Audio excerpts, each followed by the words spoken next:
ഒരു ടെക്നീഷ്യനെ സംബന്ധിച്ചിടത്തോളം അൻസു പറഞ്ഞ പോലെ ഇതാണ്, അല്ലെങ്കിൽ ഹരിദാസ് പറഞ്ഞ അതിന്റെ പ്രവർത്തനങ്ങൾ കംപ്ലീറ്റ് അറിയണം. പ്രവർത്തനം പറഞ്ഞാൽ അതിന്റെ ഒരു കോമ്പണന്റ് ആണെങ്കിലും ആ കോമ്പണന്റിന്റെ പ്രവൃത്തി, ഏത് കമ്പോണന്റിന്റെ ആണെങ്കിലും പ്രവൃത്തി നമുക്ക് അറിയണം. അപ്പോഴാണ് അതിന്റെ റൂട്ട് കാസ് നമുക്ക് കണ്ടുപിടിക്കാം. ഒരു ഇഷ്യൂ വന്നു കഴിഞ്ഞാൽ അതിന്റെ റൂട്ട് കാസ് കണ്ടുപിടിക്കാം. അപ്പോഴും ആസിഫ് പറഞ്ഞതിലേക്ക് അതായത് ഒരു ടെക്നീഷ്യനെ സംബന്ധിച്ചിടത്തോളം അത് ലക്ഷ്യം എന്ന് പറഞ്ഞു കഴിഞ്ഞാൽ ആസിഫ് പറഞ്ഞ പോലെ തന്നെയാണ്. ഏത് കംപ്ലൈന്റ് വന്നു കഴിഞ്ഞാലും നമ്മളെ കൊണ്ട് ശരിയാക്കാൻ പറ്റണം. ടെക്നീഷ്യനെ സംബന്ധിച്ചിടത്തോളം ലക്ഷ്യമാണ്. ചിലപ്പോൾ അതിന് നിങ്ങളെ സംബന്ധിച്ചിടത്തോളം ചിലപ്പോൾ കുറച്ച് കാലം ടെക്നീഷ്യനായി, അത് കഴിഞ്ഞ എല്ലാ കാലവും നമുക്ക് ടെക്നീഷ്യനായിട്ട് ഞാൻ എപ്പോഴും പറയുന്നതാണ്, ഒരു 40 വയസ്സ് വരെയൊക്കെ തന്നെ ഈ മൈക്രോസ്കോപ്പിൽ കൂടി ഇതിലേക്ക് നമ്മളൊരു എന്റർപ്രണർ ആവണം. അല്ലാന്നുണ്ടെങ്കിൽ പുതിയ ആൾക്കാർക്ക് ടെക്നീഷ്യന്മാരെ വെച്ചിട്ട് ജോലി ചെയ്യുന്ന രീതിയിലുള്ള ഒരു ഷോപ്പ് ബിൽഡ് ചെയ്യണം. അതൊക്കെ നമ്മുടെ ലക്ഷ്യമാവാം.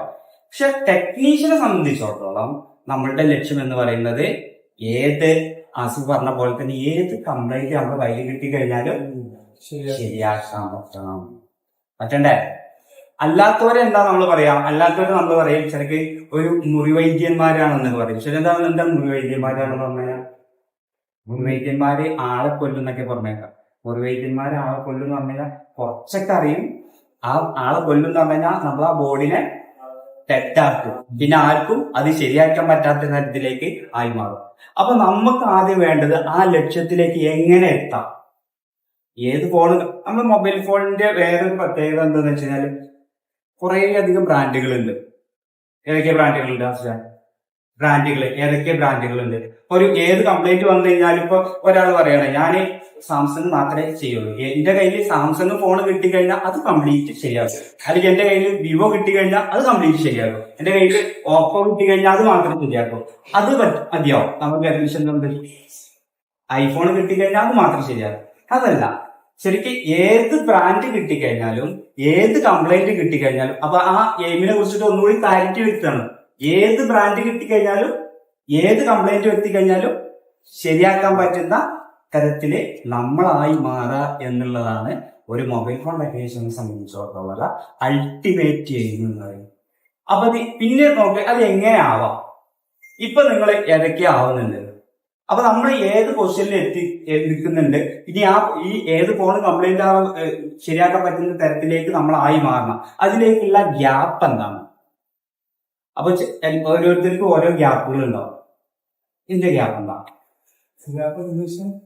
ഇപ്പൊ ആസിഫ് നേരത്തെ പറഞ്ഞു എല്ലാരും എയിം, അതല്ലാത്ത വേറെ എന്തെങ്കിലും എയിം ഉണ്ടോ? ടെക്നീഷ്യൻ ഈ പറഞ്ഞ എയിം അല്ലാത്ത വേറെ എന്തെങ്കിലും എയിം ഉണ്ടോ? നമ്മുടെ കയ്യിൽ ഒന്നുകൂടി ക്ലാരിറ്റി വരുത്തി ഏത് ബ്രാൻഡും എന്നുള്ളത് കൂടി എഴുതി ചേർത്തു. ഏത് ബ്രാൻഡ് എന്ന് പറയുമ്പോൾ അതിൽ ഏതൊക്കെ വരുന്നുണ്ട്? സാംസങ് വരുന്നുണ്ട്, ഓപ്പോ വരുന്നുണ്ട്, MI വരുന്നുണ്ട്, ഐഫോൺ വരുന്നുണ്ട്, അല്ല വിവോ വരുന്നുണ്ട്. ഇപ്പോ ആൻഡ്രോയിഡും അല്ലെങ്കിൽ നമ്മളിങ്ങനെ കാറ്റഗറൈസ് ചെയ്യാം. ആൻഡ്രോയിഡ് കാറ്റഗറി, iOS കാറ്റഗറി, അങ്ങനെ കാറ്റഗറൈസ് ചെയ്യാം. ഈ iOSന്റെയും ആൻഡ്രോയിഡിന്റെയും ഏത് കംപ്ലൈന്റ് വന്നു കഴിഞ്ഞാലും ശരിയാക്കാൻ പറ്റുന്ന ഒരു ആളായി മാറുക എന്നുള്ളതാണ് നിങ്ങളുടെ ഓരോരുത്തരുടെയും ലക്ഷ്യം. ശരിയല്ല? അപ്പോ പിന്നെ അപ്പൊ നമ്മൾ വേറൊരു ഇതില് വേണ്ടിയിട്ട് ഇപ്പൊ നമ്മൾ ഒരു ഫാനിന് എക്സാമ്പിൾ ആയിട്ടില്ല.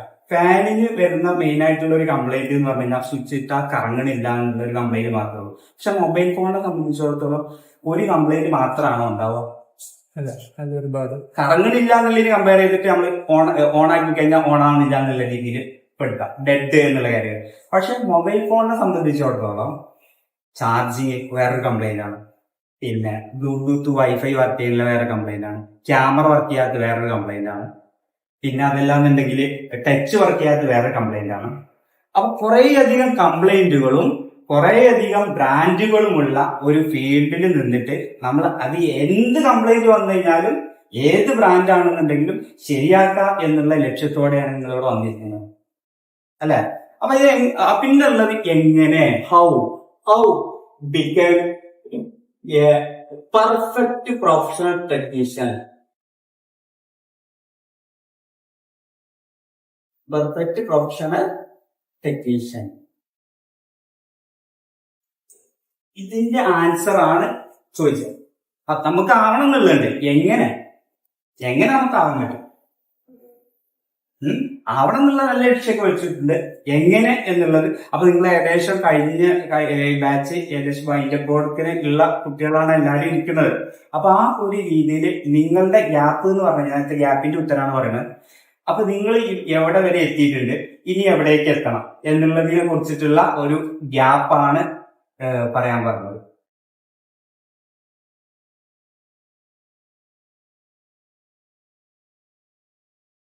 ഞാനിപ്പോ ഐസി വർക്ക് ചെയ്യും. ഐസി വർക്ക് ചെയ്യും. Okay. Power IC, power IC, പിന്നെ wifi bluetooth, wifi bluetooth, network അതൊക്കെ ചെയ്യും. ഇനി ഏത് ചെയ്യാനാണ് ആ ഒരു ഗ്യാപ്പ് ഉള്ളത്? സി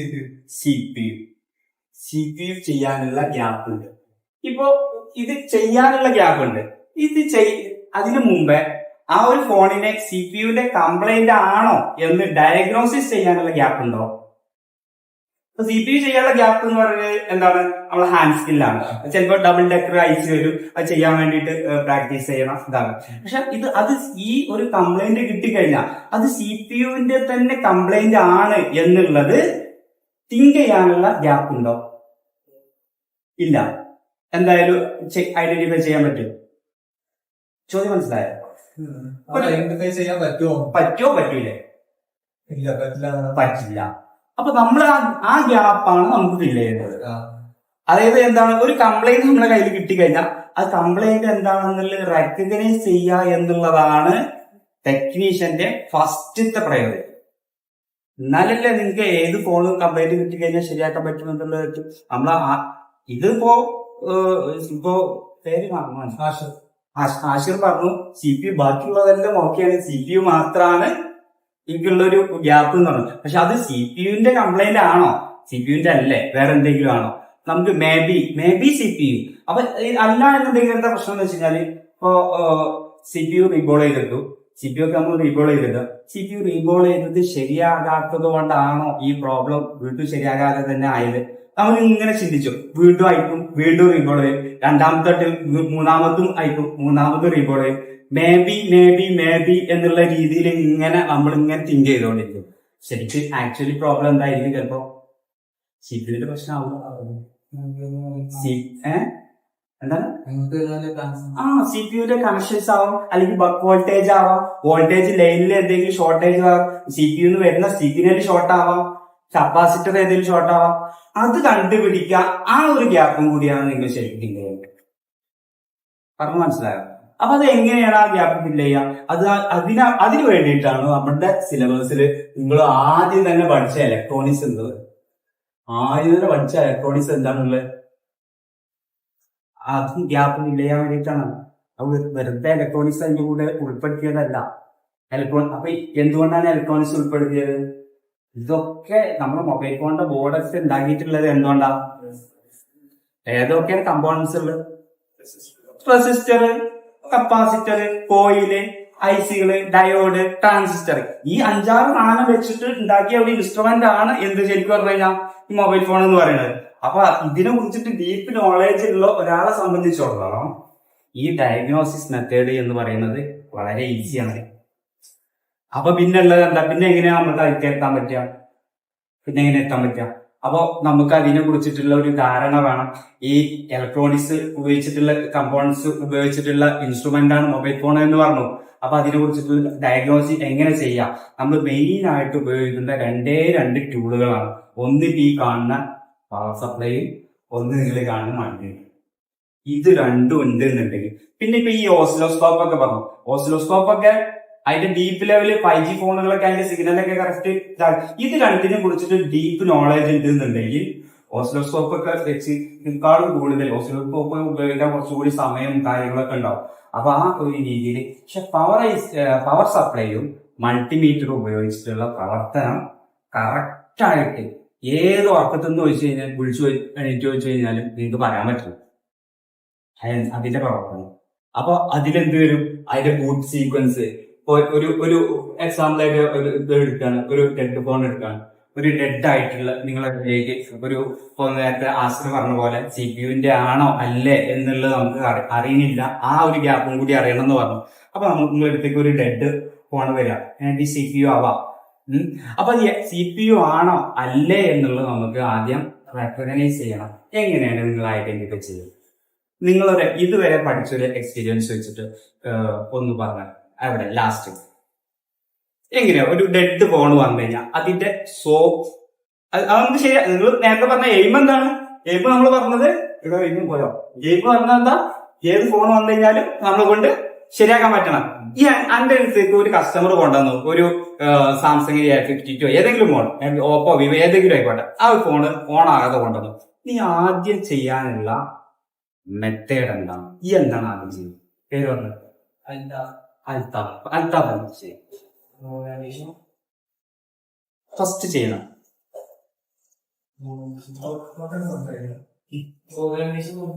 ബോർഡ് കണ്ടീഷൻ ചെക്ക് ചെയ്യും.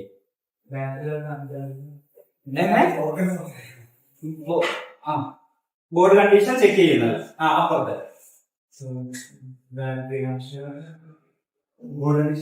ബോർഡ് കണ്ടീഷൻ ചെക്ക് ചെയ്യും. ബോർഡ് കണ്ടീഷനിൽ എന്താണ് ചെക്ക് ചെയ്യുക? അതായത് ഞാൻ പറഞ്ഞത് എന്താണ്, നമ്മളത് അത് കണ്ടീഷൻ ചെക്ക് ചെയ്യാനുള്ള മെയിൻ ആയിട്ട് 2 ടൂളുകളാണുള്ളത്. നമ്മൾ ആ പ്രോബ്ലം സോൾവ് ചെയ്യാം. അതിന് എന്തുകൊണ്ടാണെന്നുള്ള കംപ്ലൈന്റ് നമുക്ക് സോൾവ് ചെയ്യാം. അത് സോൾവ് ചെയ്യാൻ വേണ്ടിയിട്ട് നമ്മുടെ കയ്യിൽ എന്തൊക്കെ 2 ടൂൾ ഉപയോഗിച്ചിട്ടാണ് ചെയ്യേണ്ടത്? ഒന്ന് പവർ സപ്ലൈ, രണ്ടാമത് ഡിജിറ്റൽ മൾട്ടിമീറ്റർ. അത് വെച്ചിട്ട് എങ്ങനെയാണ് ബോർഡ് കണ്ടീഷൻ ചെക്ക് ചെയ്യുന്നത്?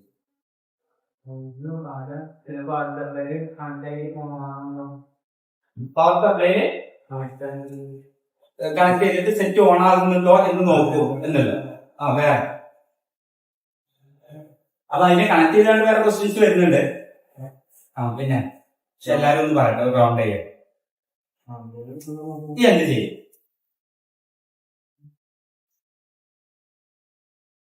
ബോർഡ് കണ്ടീഷൻ ചെക്ക് ചെയ്യും. അത് ഇങ്ങനെ പിന്നെ ഓൺ ഓഫ് വോൾട്ടേജ് കിട്ടുന്നുണ്ടോ എന്ന് നോക്കും. എങ്ങനെ നോക്കും? Power supply on of voltage കിട്ടുന്നുണ്ടോ എന്നെങ്കിലും പവർ സപ്ലൈയിൽ നോക്കാൻ പറ്റുമോ?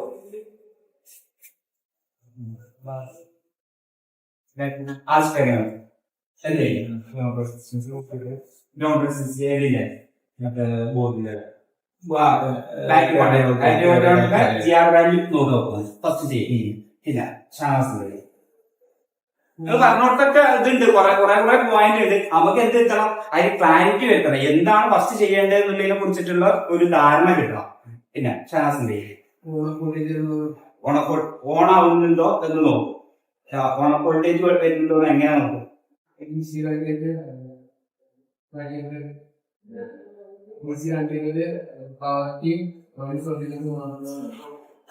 അതൊക്കെ നമ്മൾ സെറ്റൊക്കെ അയക്കട്ടെ. അയക്കുന്നതിന് മുമ്പാണ് ചെക്ക് ചെയ്യേണ്ടത്. അയക്കുന്നതിന് മുമ്പ് എന്ത് ചെയ്യുന്നുള്ള ഫസ്റ്റ് എന്ത് ചെയ്യും? ഫസ്റ്റത്തെ പ്രൊസീജിയർ പ്രകാരം എന്ത് ചെയ്യും? Ampere charging. അത് വേറൊരു പോയിന്റ്. ചാർജ് കയറുന്നുണ്ടോ എന്നുള്ളത് നോക്കും. ആശിക്ക്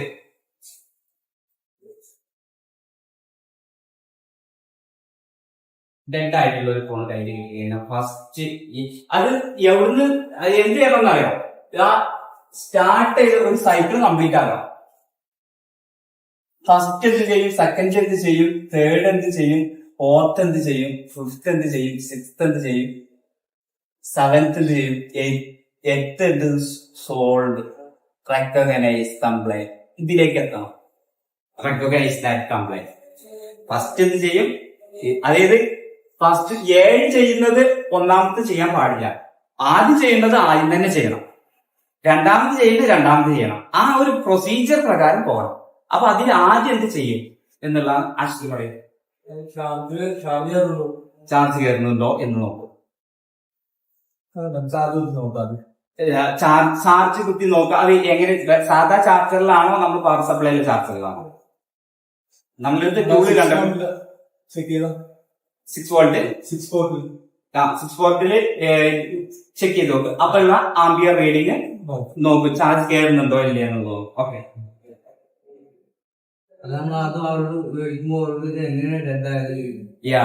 ഫസ്റ്റ് ചെയ്യേണ്ട പോയിന്റ് അതാണ്. അതിന്റെ കേസ് ഹിസ്റ്ററി എടുക്കുക എന്നുള്ളത് അല്ലെ? നിങ്ങൾ പറഞ്ഞതൊക്കെ പോയിന്റ് ആണ്. ഫസ്റ്റ് ചെയ്യേണ്ടത് എന്താണ്?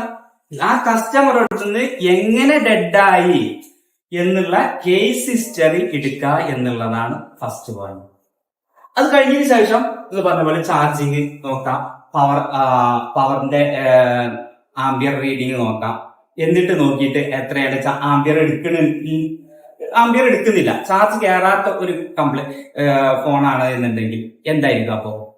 ഇപ്പൊ ഇത് ഫസ്റ്റ് എടുത്തു, കേസ് ഹിസ്റ്ററി എടുത്തു അല്ലേ?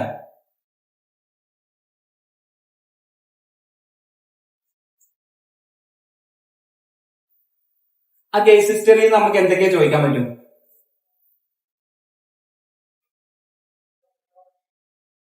എന്നാണ്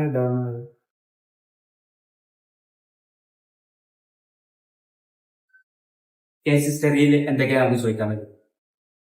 എന്ന് തൊട്ടിട്ട് അത് വർക്കാവുന്നത് എങ്ങനെയാണ് പോയത്, പിന്നെ അതേപോലെ തന്നെ ചാർജ് കൊണ്ടിരിക്കുന്ന സമയത്ത് ഓഫായി പോയതാണോ, കുറെ കാര്യങ്ങൾ പറയും. ചിലപ്പോൾ വെള്ളത്തിൽ വീണതായിരിക്കാം. അയാളുടെ കസ്റ്റമറെ നമ്മൾ ഐഡന്റിഫൈ ചെയ്യാം.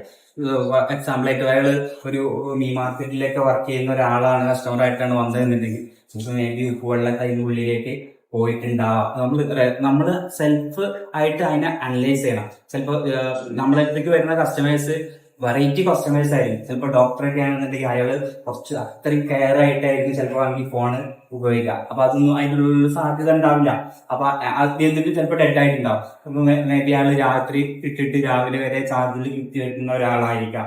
അപ്പൊ അങ്ങനത്തെ കേസ് ഹിസ്റ്ററിയിൽ നമ്മൾ മാക്സിമം കണ്ടന്റുകൾ എടുക്കുക എന്നുള്ളതാണ് ഫസ്റ്റ് സ്റ്റെപ്പ്. രണ്ടാമത്തത് ചാർജ് കയറുന്നുണ്ടോ എന്ന് നോക്കി. ഈ ചാർജിങ് സമയത്ത് എന്താണ് നമ്മൾ അനലൈസ് ചെയ്യാം? ജെറ്റിന്റെ കേസാണ്. ചാർജിന്റെ പോർട്ടിൽ നോക്കും, വല്ലതും അടഞ്ഞിട്ടുണ്ടോ? അതെ, ചാർജ് കയറുന്നുണ്ട്, ചാർജിങ് ആംബിയർ എടുക്കുന്നുണ്ട്, പക്ഷെ ഇതിൽ ഓൺ ആകുന്നില്ല. ആ ഒരു കേസാണെന്നുണ്ടെങ്കിലോ ബാറ്ററിന്റെ ഇഷ്യൂസ് ആവും, നെറ്റിന്റെ ഇഷ്യൂ ആവോ? ചാർജ് കയറുന്നു, യെസ്, ഓൺ ഓഫ് സ്വിച്ച് ആയിരിക്കും മേ ബി അല്ലെ? ചാർജ് കയറുന്നുണ്ട്, ആംബിയർ എടുക്കുന്നുണ്ട്, ഓൺ ആകുന്നില്ല. എന്തായിരിക്കും പിന്നെ? നമ്മളെ തിങ്കിങ്, നമ്മളെ ലോജിക്കൽ മൈൻഡ് എവിടേക്കാ പോകേണ്ടത്? അങ്ങനെ ലോജിക്കായിട്ട് എന്ത് ചെയ്യണം? അതിന്റെ ഓൺ ഓഫ് സ്വിച്ചിന് പ്രശ്നമായിരിക്കും എന്നുള്ളത് ആ രീതിക്ക് പോണ്ടേ? അപ്പൊ ഇത് രണ്ട് ഓപ്ഷൻ വരും, വിത്തൗട്ട് ചാർജിങ്, വിത്ത് ചാർജിങ്.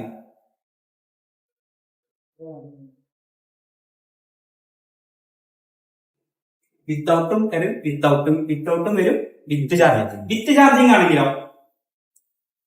വിത്ത് ചാർജിങ്ങിലാണെങ്കിൽ പറഞ്ഞത് ഓൺ ഓഫ് ആയിരിക്കാം, കംപ്ലൈന്റ്. വിത്ത് ചാർജിങ് ആണ് പക്ഷെ ഓൺ ആവില്ല, എന്തായിരിക്കും? ഓൺ ഓഫ് സ്വിച്ച് ആയിരിക്കും. ഇനി അപ്പൊ നമുക്ക് അവിടെ തുടങ്ങി ഈ രണ്ടാമത്തെ സ്റ്റേജിൽ തന്നെ ഈ ഡെഡ് പ്രോബ്ലം എന്തായി മാറി? സോൾവ് ആയി. കസ്റ്റമർക്ക് ഓൺ ഓഫ് സ്വിച്ച് ചിലപ്പോൾ ഓൺ ഓഫ് സ്വിച്ചിനും രണ്ടെണ്ണം വരും. ചിലപ്പോൾ സ്വിച്ച് മാറ്റേണ്ടി വരും, ചിലപ്പോൾ സ്വിച്ചിന്റെ കണക്ഷൻ ബ്രേക്ക് ആയിരിക്കും. കണക്ഷൻ ബ്രേക്ക് ആയതാണെന്നുണ്ടെങ്കിൽ എന്ത് ചെയ്യും? എവിടുന്നാണ് വരുന്നത് എന്നുള്ളത് ഏത് വെച്ചിട്ട് നോക്കാം, സിമാറ്റിക് ഡയഗ്രം നോക്കിച്ച് നോക്കാം. ഇനി അഥവാ കണക്ഷൻ അപ്പൊ എന്താണ് ചെയ്യേണ്ടത്? അവിടെയാണ് നമ്മൾ കണക്ഷൻ വരുന്നുണ്ടോ ഇല്ല എന്നുള്ളത് എങ്ങനെയാ നോക്കാം? നമ്മള് അവിടെയാണ് മൾട്ടിമീറ്റർ, നമ്മളെ രണ്ടാമത്തെ യൂസ് ചെയ്യുന്ന ടൂൾ ആയിട്ടുള്ള മൾട്ടിമീറ്റർ ഉപയോഗിച്ചു.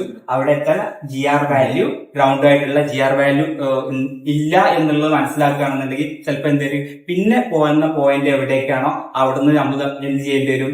ജമ്പർ ഇട്ട് കൊടുത്തോളൂ. അവിടെയും കണക്ഷൻ ഇല്ല എന്നുണ്ടെങ്കിൽ എന്ത് ചെയ്യേണ്ടി വരും? അതിന്റെ അടുത്ത പോയിന്റ്. അവിടെ ഇല്ല എന്നുണ്ടെങ്കിൽ എവിടേക്കാണോ പോകുന്നത്, ചിലപ്പോൾ മേ ബി പവർ ഐസിന്റെ ഉള്ളിൽ നിന്നൊക്കെ വരും. ഓൺ ഓഫ് സ്വിച്ചിലുള്ള കണക്ഷൻ എവിടെ നിന്ന് വരും? പവർ ഐസിന്റെ ഉള്ളിൽ നിന്ന് വരും. അപ്പൊ പവർ ഐസിന്റെ ഉള്ളിൽ നിന്ന് എന്ത് ഇട്ട് കൊടുക്കേണ്ടി വരും? ഓൺ ഓഫ് സ്വിച്ചിലേക്ക് ജമ്പർ ഇട്ട് കൊടുക്കേണ്ടി വരും. അപ്പൊ നമ്മളെ ഹാൻഡ് സ്കില്ല് ഇവിടെ വർക്കൗട്ട് നമ്മൾ അറിഞ്ഞാൽ മാത്രം പോരാ, പവർ ഐസി റിമൂവ് ചെയ്യണം, റീകോൾ ചെയ്തിട്ട് ഏത് പോയിന്റിൽ നിന്നാണ് അപ്പൊ എന്ത് ചെയ്യണം? ഐസിന്റെ പോയിന്റുകൾ 1, 2, 3 എണ്ണാൻ പഠിക്കണം. അതൊക്കെ നിങ്ങൾക്ക് പഠിച്ചിട്ടുണ്ടാവും എന്നുള്ളതാണ്. എവിടുന്ന് കേട്ടിട്ട് 1, 2, 3, 4 പോയിന്റുകൾ എണ്ണിയിട്ടുണ്ടാവും എന്നുള്ളത് തുടങ്ങണം. അപ്പൊ ഏത് പോയിന്റിൽ നിന്നാണ്? ഐസി രണ്ട് രീതിയിൽ അടയാളപ്പെടുത്തും. ഐസി ഇപ്പൊ ഇങ്ങനത്തെ ഇത്തരത്തിലുള്ള ഐസി ആണെന്നുണ്ടെങ്കിൽ ഇവിടെ ഒരു ഡോട്ട് കൊണ്ടുണ്ടെങ്കിൽ ഇത് ഒന്നിന്റെ എണ്ണാൻ തുടങ്ങും.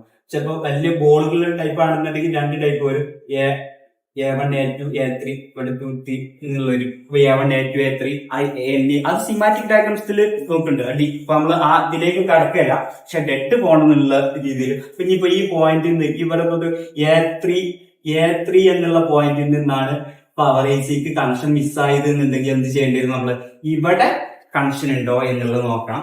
അവിടെ കണക്ഷൻ ഉണ്ട്, ഗ്രൗണ്ട് റെസിസ്റ്റൻസ് ഉണ്ട്, അപ്പുറത്തെ പോയിന്റിൽ ഇല്ല എന്നുണ്ടെങ്കിൽ എന്ത് ചെയ്യേണ്ടി വരും? ഇവിടെ നിന്ന് ഒരു ജമ്പർ എടുത്തിട്ട് എന്ത് ചെയ്യാം?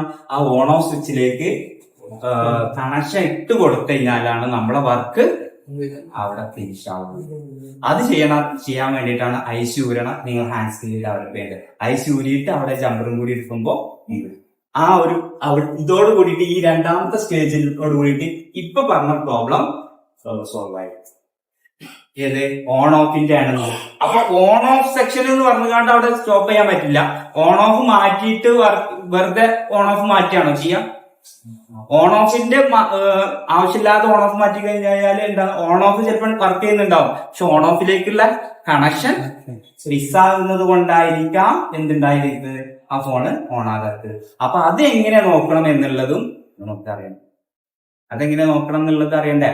അപ്പൊ അതാണ് GR വാല്യൂ വെച്ചിട്ട് മൾട്ടിമീറ്റർ ഉപയോഗിച്ചിട്ട് ചെക്ക് ചെയ്യേണ്ടത്. പിന്നെ ഇനി ഇതല്ല, വിത്ത് ചാർജും കയറുന്നില്ല, ഓൺ ആവുന്നില്ല. അപ്പൊ പിന്നെ നമ്മൾ അടുത്ത മൂന്നാമത്തെ സ്റ്റേജിലേക്ക് പോകേണ്ടി വരും. മൂന്നാമത്തെ സ്റ്റേജിൽ എന്ന് പറയുന്നത് പിന്നെന്താണ് നമ്മൾ ചെയ്യുക? CC കണക്ടറിന് CC ചെക്ക് ചെയ്യാം. ചിലപ്പോ ചാർജ് കയറാത്തത് എന്തുകൊണ്ടായിരിക്കാം? കണക്ടറിന്റെ ഉള്ളില് ഡസ്റ്റ് കുടുങ്ങിയിട്ടോ. CC മാറ്റിയിട്ട് ക്ലിയർ ആക്കി കഴിഞ്ഞതിന് ശേഷം ചാർജ് കയറുന്നുണ്ട്, അതോട് കൂടിയിട്ട് ആ പ്രോബ്ലം സോൾവ് ആയി. അപ്പൊ ഇത് കൂടി കഴിയും. ഇനി അതല്ല, CC മാറ്റിയിട്ടിട്ടും ചാർജ് കയറുന്നില്ല. CC സ്ട്രിപ്പ് നോക്കാം. CCന്റെ കംപ്ലീറ്റ് കൂടെ CC കഴിഞ്ഞു. പിന്നെ CC ചാർജിങ് ഒക്കെ കയറുന്ന എന്ത് ചെയ്തിട്ടും ചാർജ് കയറുന്നില്ല. CCന്റെ പിന്നെ വേറെ ഒന്നുണ്ട് കേട്ടോ. CC മാറ്റിയിട്ടിട്ട് വർക്ക് ചെയ്യുന്നില്ല എന്നുണ്ടെങ്കിൽ CCയിൽ ഏതൊക്കെ വോൾട്ടേജുകൾ പോരുന്നുണ്ട്, VCC വോൾട്ടേജ് ബാറ്ററി കണക്ടറിലേക്ക് എത്തുന്നുണ്ടോ, അതൊക്കെ ഇതൊക്കെയാണ് നമുക്ക് മൊബൈൽ ഫോൺ ഇതിൽ പഠിക്കാനുള്ളത്. അപ്പൊ ആ ഒരു അൾട്ടിമേറ്റ് ആ സെക്ഷൻ കംപ്ലീറ്റ് ചാർജ് സെക്ഷന്റെ ഏതൊക്കെ വോൾട്ടേജുകളാണ് ഉണ്ടാക്കുന്നത്, PPH വോൾട്ടേജ് എന്താണ്, V സിസ്റ്റം വോൾട്ടേജ് എത്രയാണ്, ഈ സംഭവങ്ങളൊക്കെ ഇതാക്കിയിട്ട് ആ ചാർജിങ് ബാറ്ററി കോൺടാക്റ്റിൽ നമുക്ക് എന്ത് കിട്ടണം, ആ ഒരു വോൾട്ടേജ് എത്തിക്കഴിഞ്ഞാലേ ചാർജ് കയറണം. അഥവാ ഇൻ കേസ് ആ പാത്തില് ബ്രേക്കിംഗ് ഉണ്ട് എന്നുണ്ടെങ്കിൽ ഈ സെക്ഷൻ ഓക്കെ ആക്കണം, നമ്മൾ ഓൺ ഓഫ് പറഞ്ഞ പോലെ തന്നെ. അപ്പൊ അത് കഴിഞ്ഞു എന്ന് വിചാരിക്കാം. അതൊക്കെ നിങ്ങൾ നോക്കി ഒക്കെ നോക്കിയിട്ട് ഒക്കെ ക്ലിയർ ആണ്, പക്ഷെ എന്നിട്ട് സെറ്റ് ആവണം. ഇതിന് പറഞ്ഞത് ചാർജ് സെക്ഷൻ കംപ്ലീറ്റ് ഓക്കെ ആണ് എന്നുള്ളത് കാര്യം നിങ്ങൾ റെക്കഗ്നൈസ് ചെയ്തു. നേരത്തെ ഇതിപ്പോ വീണ്ടും ഇത് പവർ ഐസിന്റെ പോലെ തന്നെ ചാർജിങ് ഐസി വരുന്നുണ്ട്, ചാർജിങ് ഐസിനുള്ള കണക്ഷൻ ഉണ്ടോ എന്നുള്ളത് ചെക്ക് ചെയ്യേണ്ടതുണ്ട്. അതൊക്കെ ടൈമിൽ കംപ്ലീറ്റ് ആക്കി. എന്നിട്ടും എന്ത് ചെയ്തിട്ടില്ല, ഓണാകുന്നില്ല. അപ്പൊ നെക്സ്റ്റ് സ്റ്റെപ്പ് എവിടേക്ക് മൂവ് ചെയ്യും? അടുത്ത സ്റ്റെപ്പ് എന്തായിരുന്നു? ചാർജിങ് ഫുള്ള് ചെക്ക് ചെയ്തു, ചാർജിങ് ഫുൾ ക്ലിയർ. നമ്മൾ ഇനി ചാർജിങ് ആയിട്ട് എന്തല്ല ഒരു ബന്ധമില്ല, ചാർജിങ് ഫുൾ ക്ലിയർ ആണ്. ചാർജിന്റെ പാത്ത് ക്ലിയർ ആണ്, ചാർജിങ് വോൾട്ടേജ് VPH വോൾട്ടേജ് ഒക്കെ ക്ലിയർ. അടുത്ത സ്റ്റെപ്പ് എന്ത് ചെയ്യുന്നതാണ്? എന്നിട്ടും സെറ്റ് ഓൺ ആവുന്നില്ല.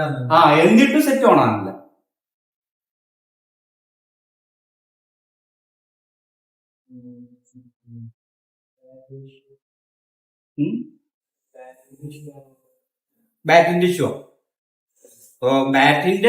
നമ്മള് ബാറ്ററിന്റെ ഇഷ്യൂ അല്ല, ബാറ്ററിന്റെ ക്ലിയർ ആക്കി. ബാറ്ററി സെക്ഷൻ ഓക്കെയാണ്, charge section okay. Next step battery നമ്മൾ ആദ്യം നോക്കും. ചാർജിങ് നോക്കുന്ന സമയത്ത് രണ്ടാമത് നോക്കേണ്ടത് എന്താണ്? ബാറ്ററിയാണ്. കാരണം എന്താ, ആ ബാറ്ററി മറ്റേ വലുതായിട്ടുണ്ടോ, ബാറ്ററിന്റെ ഇതുണ്ടോ എന്നൊക്കെ ആദ്യം തന്നെ നോക്കും. അപ്പുറം ഞാൻ പറഞ്ഞത് ഇതിപ്പോൾ 3 വരെ എത്തി. നാലാമത്തെ ഇത് ചാർജിങ്ങിന്റെ ഇത് കഴിഞ്ഞിട്ടോ, കംപ്ലീറ്റ് ആയി. നാലാമത്തെ സ്റ്റെപ്പ് നമ്മൾ എന്താണ്, ആ ഒരു കംപ്ലൈന്റിനെ ഡയഗ്നോസിസ് ചെയ്യാണ്. ആ ഡെഡ് എന്തുകൊണ്ട് എന്നുള്ളതാണ് നമുക്ക് ഫില്ല് ചെയ്യേണ്ടത്, അല്ലെ? ആ ഗ്യാപ്പാണ് നമുക്ക് നോക്കണ്ടേ. അപ്പൊ എന്തുകൊണ്ട് എന്നുള്ളത് നമുക്ക് എന്താണ്, പിന്നെ അടുത്ത സ്റ്റെപ്പ് എന്താണെന്നുള്ളത് നമുക്ക് കുറിച്ചിട്ട് അറിയണ്ടേ. അടുത്ത സ്റ്റെപ്പ് എന്താണെന്നുള്ളത് അറിയണ്ടേ, എങ്ങനെ മൂവ് ചെയ്യണം എന്നുള്ളത് അറിയണ്ടേ. അപ്പൊ ചാർജിങ്ങിന്റെ കഴിഞ്ഞതിന് ശേഷം നമ്മുടെ അടുത്തുള്ള 2 ടൂളാണ് പറഞ്ഞത്. ഒന്ന് പവർ സപ്ലൈയും ഒന്ന് മൾട്ടിമീറ്ററും. ഇത് രണ്ടും വെച്ചിട്ട് ഇതിനെ എങ്ങനെയാണ് കണ്ടുപിടിക്കുക എന്നുള്ളതാണ് എവിടെയെങ്കിലും ഷോർട്ട് എടുത്താ ശരിയാണ്. എവിടേക്കാണ് ഷോർട്ട് ഉണ്ട് എന്നുള്ളത് എങ്ങനെ ഷോർട്ട് ഉണ്ട് എന്നുണ്ടെങ്കിൽ സെറ്റ് ഓൺ ആവില്ല അല്ലെ.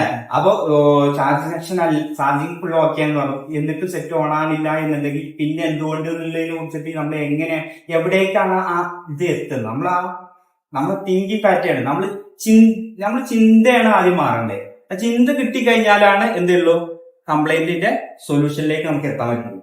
അപ്പൊ പിന്നെ എന്താണ് അടുത്ത സ്റ്റെപ്പ് എന്താണ്, നമ്മളിത് എന്തുണ്ട് പവർ സപ്ലൈ ഉണ്ട്, മൾട്ടിമീറ്റർ ഉണ്ട്. നമ്മൾ പവർ സപ്ലൈയിൽ എടുത്തു നോക്കും, പവർ സപ്ലൈയിൽ എടുത്തു നോക്കുക.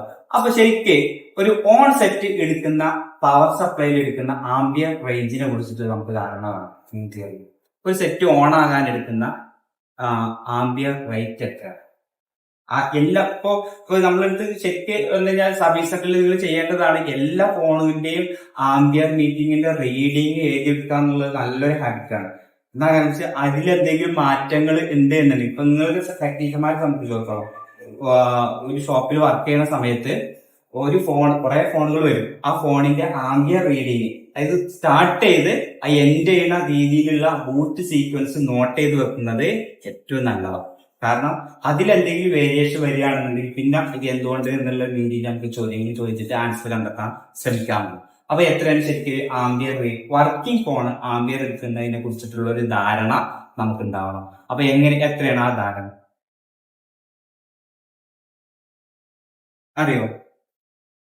ഒരു വർക്കിംഗ് ഫോൺ പവർ സപ്ലൈ നമ്മൾ ഇട്ട് കഴിഞ്ഞാൽ ആംബിയർ എടുക്കുന്നതിനെ കുറിച്ചുള്ള ധാരണ എങ്ങനെയാണ് അതിന്റെ ബൂട്ടിങ്ങിന്റെ സീക്വൻസ് വരുന്നത്?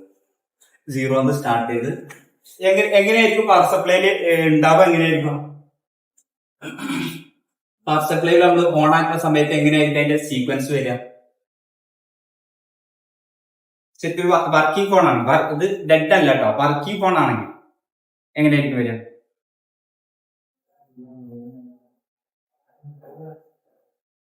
അതിന്റെ ബൂട്ട് സീക്വൻസ്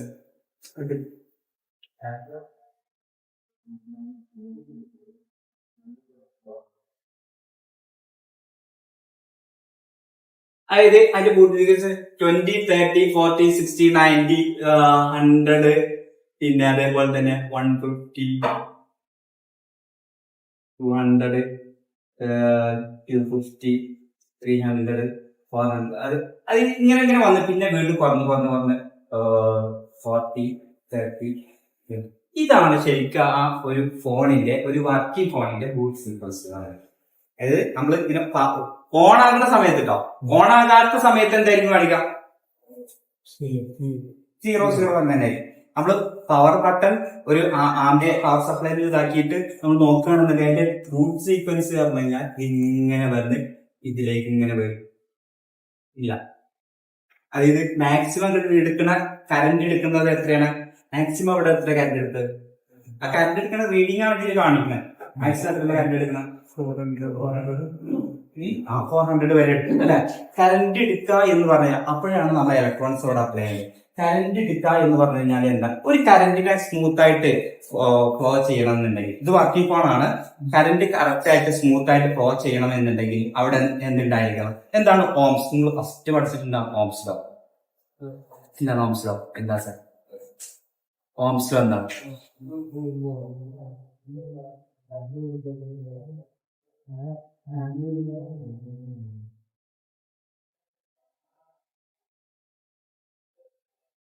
ഓംസ് ലോ? എന്താ അറിയില്ല?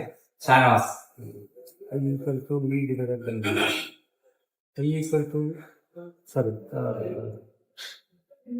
എന്താണ്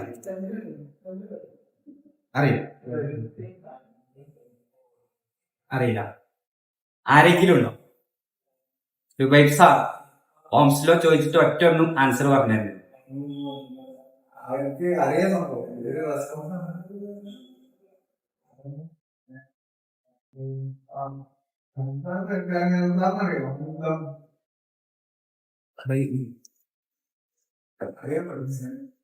പഠിച്ചിട്ടില്ല.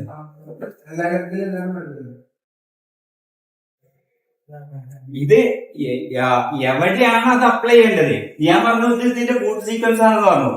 ഇതില് ഈ നമ്പറിൽ എന്തെങ്കിലും വേരിയേഷൻ ഉണ്ട് എന്നുണ്ടെങ്കിൽ ഓംസ് ലോയിലെ ഒരു കണക്ട് ചെയ്തുകൊണ്ടാണ് ഇത് അറിയേണ്ടത്. അപ്പൊ ഓംസ് ലോ എന്ന് പറഞ്ഞ അറ്റ് കോൺസ്റ്റന്റ് ടെമ്പറേച്ചർ ഒന്നും മാറാത്ത രീതിയിൽ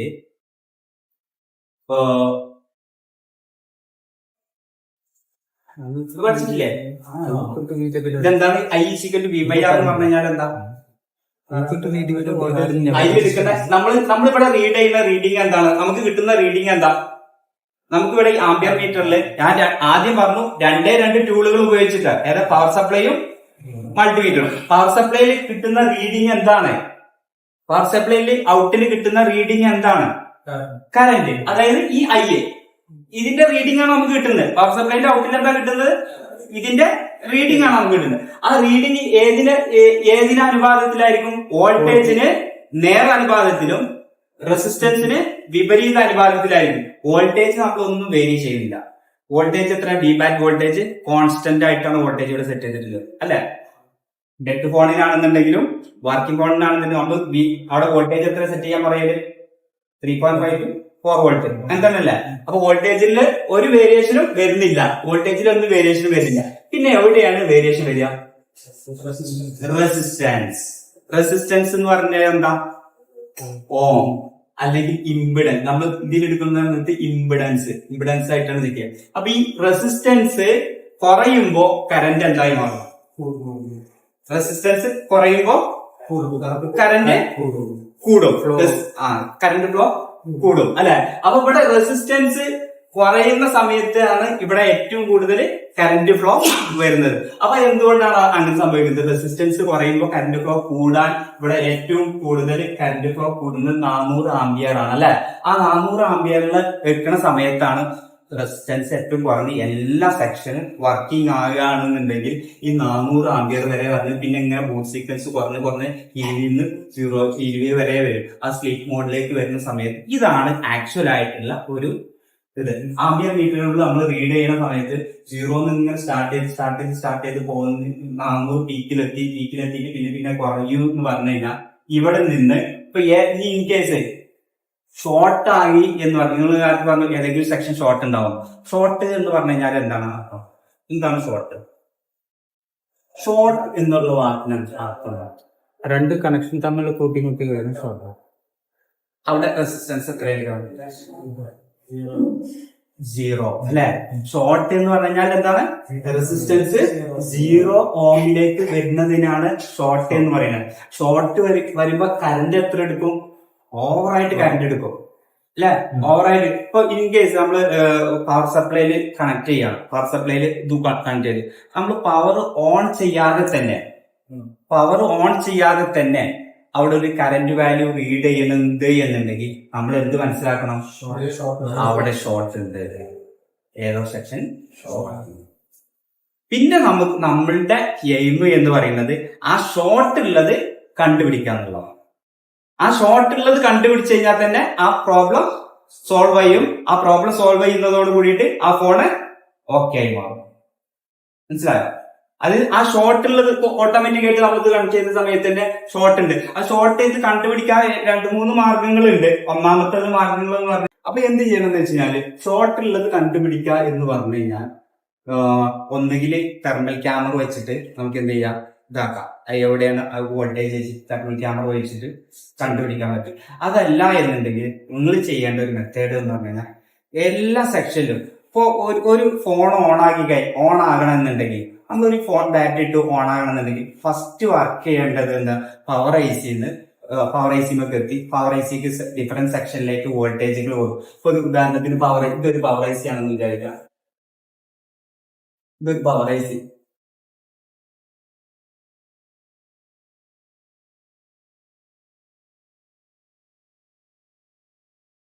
പവർ ഐ സി എന്താണ് ചെയ്യുന്നത്? ഓരോ സെക്ഷനിലേക്കും വോൾട്ടേജുകൾ എത്രയാണ് ആവശ്യമുള്ളത് അങ്ങോട്ടേക്ക് സ്പ്ലിറ്റ് ചെയ്തിട്ട്, ഇപ്പൊ നമ്മൾ കമ്പ്യൂട്ടറിന്റെ സെയിം ഉപയോഗം തന്നെ. കമ്പ്യൂട്ടറിൽ നമ്മളുണ്ട് SMPS ഉണ്ട്. SMPSന്റെ ഉപയോഗം എന്താ? ഓരോ സെക്ഷനിലേക്കും, അല്ലെ? ഹാർഡ്വെയർ കഴിഞ്ഞാണ് SMPS എന്തെങ്കിലും ഓരോ സെക്ഷനിലേക്ക് സെപ്പറേറ്റ് വോൾട്ടേജ് കൊടുക്കുക എന്നുള്ള അതേ രീതിയിൽ തന്നെയാണ് പവർ ഐ സി ചെയ്യുന്നത്. ഡിഫറെന്റ് സെക്ഷനിലേക്ക് ഡിഫറെന്റ് വോൾട്ടേജുകൾ പ്രൊഡ്യൂസ് ചെയ്യുന്ന നമ്മള് മൊബൈൽ ഫോണിലുള്ള കമ്പോണന്റ് ഏതാണ്? Power I C. ആ പവർ ഐ സി ഡിഫറെന്റ് ആയിട്ട് ഇങ്ങനെ സ്പ്ലിറ്റ് അപ്പ് ചെയ്യുന്നു. അപ്പൊ ആദ്യം തന്നെ ചെയ്യുന്നത് എന്ന് വെച്ചാൽ ഇപ്പൊ വേറെ മെയിൻ ആയിട്ട് വേറെ ഉണ്ട് ക്രിസ്റ്റൽ. പിന്നെ CPU. ഇത് മൂന്നുമാണ് മെയിൻ ആയിട്ടുള്ള ഇതിലുള്ള കമ്പോണൻസ്. നമ്മൾ മൊബൈലില് ഒന്ന് പവർ, ക്രിസ്റ്റൽ എന്തിനാണ് ഉപയോഗിക്കുന്നത്? ക്രിസ്റ്റൽ ക്രിസ്റ്റല് എന്ന് പറഞ്ഞു കഴിഞ്ഞാൽ ഇപ്പൊ ഉദാഹരണത്തിന് നമ്മള് ഇപ്പൊ മൊബൈലിന്റെ ഇതില് ഡിജിറ്റൽ അത്ര ഡീറ്റിലേക്ക് പോകണ്ട. ഡിജിറ്റൽ ഇലക്ട്രോണിക്സിൽ മൊബൈലിനെ മനസ്സിലാക്കുന്ന ഒരു കമ്പനി. നമ്മളിപ്പോ മലയാളം സംസാരിക്കുന്നത് നമ്മൾ അങ്ങോട്ടും ഇങ്ങോട്ടും മനസ്സിലാവുന്നുണ്ട്. ഫോണിന് ഈ കാര്യങ്ങളൊന്നും മനസ്സിലാവില്ല. മലയാളം മനസ്സിലാവില്ല, ഇംഗ്ലീഷ് മനസ്സിലാവില്ല, ഒന്നും മനസ്സിലാവില്ല. അവിടേക്ക് സ്മാർട്ട് ഫോൺ മനസ്സിലാക്കുന്നത് എന്താ വെച്ചാൽ അവർക്ക് വോൾട്ടേജ് വരുന്നില്ല. അതിന്റെ ഒരു സീക്വൻസ് ആണ് ശരിക്കും എന്ത് പറഞ്ഞാൽ അത് ഡിജിറ്റൽ ഇലക്ട്രോണിക്സുമായിട്ട് ബന്ധപ്പെട്ടിട്ടുള്ള 0, 1 എന്ന് പറയും. ലോജിക്കൽ ഗേറ്റ് കാര്യങ്ങളൊക്കെ ഉണ്ട്. അപ്പം അതിന്റെ ലോജിക്കൽ സിഗ്നലുകൾ ഉണ്ടാക്കുന്ന ലോക്ക് ക്രിസ്റ്റൽ ഒരു ഫ്രീക്വൻസിയാണ്. ഫ്രീക്വൻസി ഒക്കെ ഇലക്ട്രോണിക്സ് ആണ്. ഫ്രീക്വൻസി പറഞ്ഞാൽ എന്താണ്?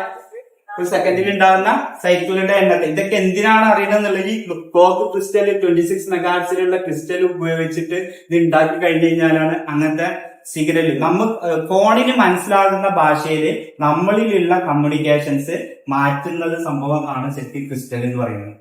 ആക്ച്വലി ആയിട്ടാണ് പറഞ്ഞത്. അപ്പൊ ഈ ക്രിസ്റ്റലും CPU ആണ്. അപ്പൊ CPU വർക്ക് ചെയ്യാൻ വേണ്ടിയിട്ട് ഇപ്പൊ നമ്മൾ പവർ സപ്ലൈയിൽ ഓണാക്കിയ സമയത്ത് എന്ത് ചെയ്യണം? ഓണാക്കണം. ഓണാക്കിയ സമയത്ത് പവർ ഡിസ്ട്രിബ്യൂട്ട് ചെയ്യുന്നു പറഞ്ഞു. അപ്പൊ ആദ്യം ചെയ്യുന്നത് പവർ AC ഓക്കെ അല്ല എന്നുണ്ടെങ്കിൽ അവിടെ ആംബിയർ എടുക്കൂല. പവർ AC ഓക്കെ അല്ല എന്നുണ്ടെങ്കിൽ എന്തുണ്ടാവില്ല? നേരത്തെ വലിച്ച സീക്വൻസ് മനസ്സിലായില്ല. ആ സീക്വൻസിൽ തീരെ ആംബിയർ എടുക്കാതെ ഇരിക്കും. ഈ പവർ AC ഓക്കെയാണ്. പവർ AC വോൾട്ടേജ് ഉണ്ടാക്കിയ സമയത്ത് പിന്നീട് രണ്ടാമത് വർക്ക് ചെയ്യുന്നത് CPU-യിലേക്കാണ് കമ്മ്യൂണിക്കേഷൻ നടക്കുന്നത്. CPU വർക്ക് ചെയ്യണമെന്നുണ്ടെങ്കിൽ ബക്ക് വോൾട്ടേജ് എന്ന് പറയുന്ന 0.9 വോൾട്ട്, 1.1 വോൾട്ട്, 0.08 വോൾട്ട് ഈ ഒരു ബക്ക് കോയിൽ വഴി ഇത്തരം വോൾട്ടേജുകൾ കൊടുക്കുന്നു. എന്ത് വർക്ക് ചെയ്യാൻ വേണ്ടിയിട്ടാണ് അത് കൊടുക്കുന്നത്? CPU സ്റ്റേബിളായി നിലനിൽക്കണം എന്നുണ്ടെങ്കിൽ ഇത്രയും ഏത് വഴിയാണ് കൊടുക്കുന്നത്? ബക്ക് കോയിൽ വഴിയാണ് അത് കൊടുക്കുന്നത്. ഈ ബക്ക് കോയിലിന്റെ വോൾട്ടേജുകൾ ബക്ക് കോയിൽ ഷോർട്ട് ആണ് എന്നുണ്ടെങ്കിൽ എന്ത് വരില്ല? അവിടെ CPU വർക്ക് ചെയ്യില്ല. ബക്ക് കോയിൽ ഓരോ ഇപ്പൊ 0.9 ഒരു കോയിൽ ഉണ്ടാവും, 1.1 വേറൊരു കോയിൽ ഉണ്ടാവും, 0.8 വേറൊരു കോയിൽ ഉണ്ടാവും. അതൊക്കെ നിങ്ങൾക്ക് സ്കീമാറ്റിക് ഡയഗ്രം നോക്കിക്കഴിഞ്ഞാൽ മനസ്സിലാവും. ആ വോൾട്ടേജ് വരുന്നില്ല എന്നുണ്ടെങ്കിൽ നമ്മൾ ആംബിയർ എടുക്കുന്ന സമയത്ത് എന്തുണ്ടായി മാറും? എന്താണ് ഉണ്ടാവുക? ഇല്ലെങ്കിൽ ഇത് വെച്ചിട്ടുള്ള നിങ്ങളൊരു ലോജിക്കൽ വെച്ചിട്ട് പറഞ്ഞതാണ്. ബക്ക് കോയില് പവർ AC ഓക്കെയാണ്, ബക്ക് കോയില് CPU വർക്ക് ചെയ്യില്ല. അപ്പൊ നമുക്ക് എന്ത് മനസ്സിലാക്കാം? എത്രയായിരിക്കും ആംബിയർ എടുക്കാം?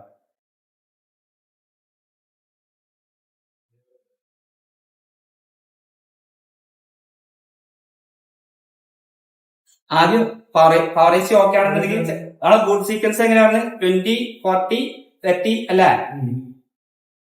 അതായത് 20, 40, 60, 90 ഒക്കെ വന്നിട്ട് അവിടെ ഇങ്ങനെ സ്റ്റെക്കായി നിൽക്കുകയാണെന്നുണ്ടെങ്കിൽ മനസ്സിലാക്കിക്കൊള്ളണം. അപ്പൊ എന്ത് വരുന്നുണ്ട്? CPU വർക്കിംഗ് ആക്കുന്നില്ല, CPU-യിലേക്ക് വോൾട്ടേജ് എത്തുന്നില്ല.